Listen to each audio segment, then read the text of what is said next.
Next, we go to the gentleman from Kentucky. Mr. Barr is recognized for 5 minutes. Thank you, Mr. Chairman, and thanks for your leadership in introducing H.R. 3700. And to our witnesses, I want to first address the issue of continuum of care grants in combating homelessness. And I think I'll direct my question to Ms. Bradley Geary and Ms. Craig on this one, and anybody else who might want to jump in on this.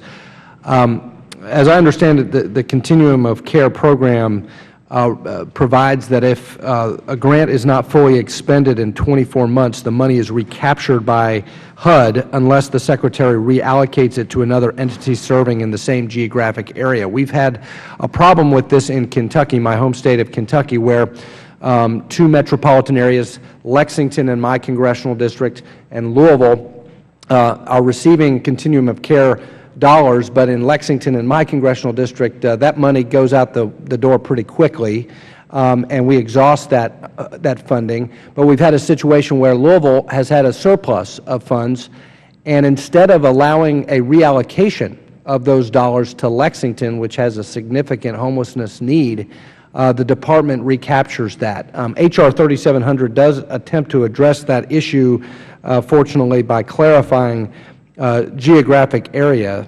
And my question to you all is, do you think facilitating the convertibility of unspent funds, unspent grant monies between qualifying grantees would increase access to fighting homelessness? I can address that, and yes, I do. The short answer is yes. I think as long as we leave that up to the continuum of care in the areas that you're serving. So the continuum of care, right, is the plan to end homelessness, and those are your boots on the ground in those communities. And so as long as there's input from that community about how those funds should be spent, yes, I think that would be in the best interest of the people we're serving. Our state office has said that even though you have unspent funds in one city 1 hour away from another city in need, that Washington HUD wouldn't allow for the convertibility. And it just seems like a little bit of a bureaucracy getting in the way of delivering the dollars where they need to go. So appreciate your thoughts on that.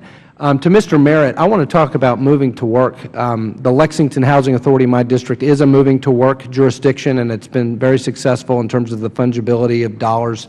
But I want to address work requirements and time limits. My colleague and friend from Texas, Mr. Green, on the other side of the aisle, talked about the need for us to focus on these waiting lists, and I couldn't agree more. We need to not only focus on the beneficiaries of Section 8 vouchers and trying to help them achieve self-sufficiency, but the many people who are waiting in line, and this is an oversubscribed program, these Section 8 vouchers. I would want to see Section 8 modernized to the point where we could encourage work, encourage self-sufficiency, so that those who are deserving and waiting in line can get their opportunity at Section 8 housing. And so my question to you is, the President has proposed in the past, President Obama has proposed expanding Move to Work. Move to Work has worked in my congressional district, that flexibility to encourage work requirements and time limits. My question to you is, do you think that would be a good idea to maybe apply time limits and work requirements to Section 8 nationwide? I think the Moving to Work program is a great program for public housing authorities, and I know the director in your home district, Austin Stims, has done a great job at his authority. To apply them nationwide is a little bit dangerous, because the Moving to Work program allows local housing authority to deal with those issues locally, and that's what's really more important. And it needs to be addressed and is a valuable tool, but it needs to be done on the local level, because what may work in Kentucky may not work in Massachusetts. Well, if I could just jump in, I agree with you, and Austin has done a great job, and I agree with that local flexibility. But generally speaking, I think what we did in 1996 in this country with welfare reform is we recognized that work is a blessing. Mm-hmm. Work is not a punishment. Work is a blessing. Work is an opportunity for people to achieve self-esteem and a sense of value.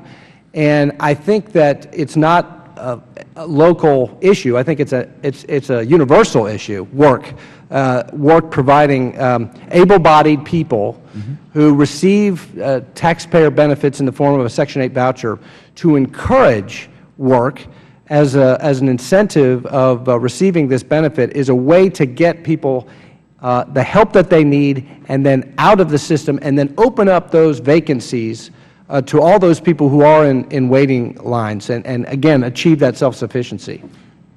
And I agree with you. And the Family Self-Sufficiency Program is one that we run in my office as well, and it's helped many people on that track to work through educational opportunities. We've had several young women turn into nurses or licensed practical nurses and be able to move off the program. And at the same time that even before they move off, the subsidy level for that voucher goes down. So it's because they're working more, they're paying more. So it is a valuable tool, and there should be a way to incentivize that and help that system along. But the Family Self-Sufficiency Program is working out there in many jurisdictions. It's working very well. Thank you. My time has expired. Yield back. Gentleman's time has expired.